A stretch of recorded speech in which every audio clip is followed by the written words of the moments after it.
Pre వర్కౌట్కి coffee తాగేసి 2 banana తీసుకొని full ఎనర్జీతో ఫుల్ మోటివేషన్తో జిమ్కి వెళ్ళాను అనమాట. ఈరోజు లెగ్ వర్కౌట్ ఎర్రగా తీసేసాము చూడండి, ఎక్సలెంట్ పంపు వచ్చింది.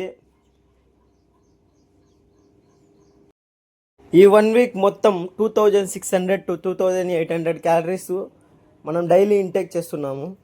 డైలీ ఇంటేక్ పెంచడం అనేది 10 డేస్కి ఒకసారి నేను పెట్టుకున్నాను అనమాట.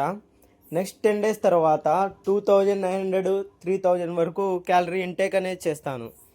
అలా ఇంటేక్ చేసుకుంటూ హెవీ వర్కౌట్లు ఇంకా ఎక్కువ చేయడము ఇలాంటివి చేస్తాను అనమాట. ఎందుకంటే మనం బల్కింగ్ అనేది వెయిట్ అనేది ఇంక్రీజ్ చేసుకుంటూ మజిల్ని కూడా గెయిన్ చేయాలి కాబట్టి గెయిన్ చేసే సిరీస్లో ఫ్యాట్ అనేది గెయిన్ కాకోకుండా ఓన్లీ మజిలే గెయిన్ కావడానికి మంచి న్యూట్రిషన్ ఉన్న ఫుడ్, ప్రోటీన్ ఉన్న ఫుడ్ తీసుకుంటూ ఫ్యాట్ తక్కువ ఉన్న ఫుడ్ని ఎక్కువ మనం యాడ్ చేసుకుంటున్నాం మన డైట్లో.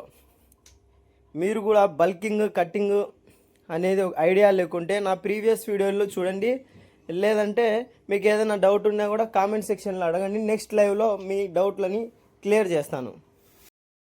నేను ఇచ్చే ఇన్ఫర్మేషన్ మీకు ఎటువంటి యూజ్ అయినా అవుతుంది అనిపిస్తే ఈ వీడియోని లైక్ చేయండి, వీలైతే ఒక కామెంట్ చేయండి. ఈ వీడియో ఇంకెవరికైనా యూజ్ అవుతుంది అనిపిస్తే వాళ్ళకి షేర్ చేయండి.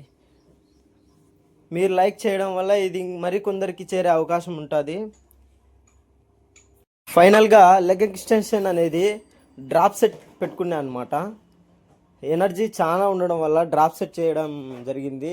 ఈ డ్రాప్ సెట్లో ఫస్ట్ వెయిట్ వచ్చేసి 84 kg ఇంటూ 3 reps కొట్టాను అనమాట. సెకండ్ వెయిట్ వచ్చేసి 69 kg ఇంటూ 3 reps కొట్టాను. థర్డ్ వెయిట్ వచ్చేసి 55 kg ఇంటూ 4 reps కొట్టాను. ఫోర్త్ వెయిట్ వచ్చేసి 34 kg టిల్ ఫెయిల్యూర్ వరకు చేశాను అనమాట.